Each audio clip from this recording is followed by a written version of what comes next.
this video, we're going to sharpen a chef's knife. Now, a chef's knife is typically like the main master knife in most people's kitchen. You can slice, you can dice, you can do a lot of things. You have a lot of weight, a lot of leverage. A lot of people would not be without a chef's knife. The chef knife and the paring knife, if you have those two knives, you won't be without cutting power in your kitchen. But the knife is only as good as the edge is sharp.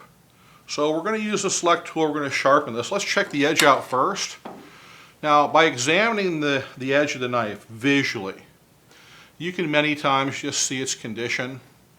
If it's rough, if it's dull, if it's got some issues. And this one's definitely got some issues. So we're going to use the select tool, we're going to get that nice and clean.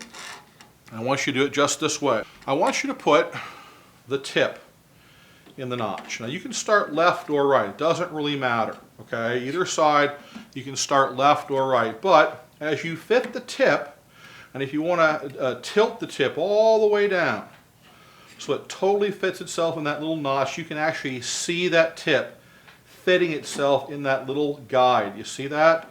It totally fits itself according to the native angle. Yeah, you don't want to go over here. Avoid resting your knife. Pretty much never put a knife on the side of that notch. Don't ever do that. The notch is a wide notch because sometimes we have an axe or a hatchet or something that's broad. We need to sharpen those. But to get the angle that's on any given knife or blade, okay, you simply fit the tip, you favor the inside edge. See that little twist, that little kind of a torque? You don't have to worry about rolling or rocking, you just kind of fit the tip and that little snug, just like that. That's how you activate the auto locking guide. And then I want you to simply press and sharpen, press and sharpen.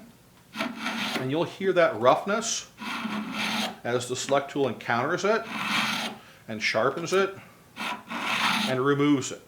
That rough, dull, imperfect, not precise metal, we sharpen off side one. I want you to come over here and just simply repeat, right?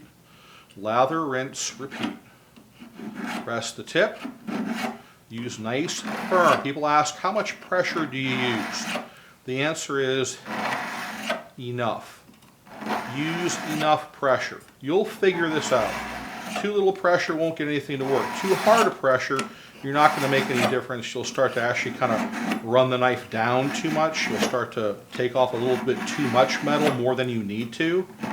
So you just monitor the pressure and just use enough pressure until you feel like you're getting into that edge. It's making a difference, it's making progress. Do side one, come back, smooth out side two until both sides feel nice and smooth. You see the precision there, the accuracy. If you pick this up, you move it to the other side, you pick right back up where you left off. See that? It's always the same angle. Now, use the little smoothing inserts here on the side. And go to the right, and go to the left, and true that edge, keen that edge, dress that edge, feel for that little roughness wherever it's at. Use enough pressure to get that to come out and really clean that up. And then from here on out, from an ongoing basis, what I want you to do is I want you to come back in here, or use a kitchen steel. Kitchen steel is a great tool with having on hand.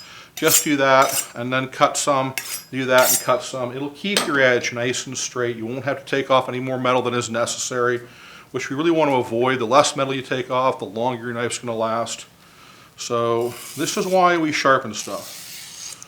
What we want our knives, our cutlery to do. We spend good money on a nice knife. This is what we want it to do. Keep your knives as sharp as you can for the rest of your life. Use the select tool. Happy sharpening.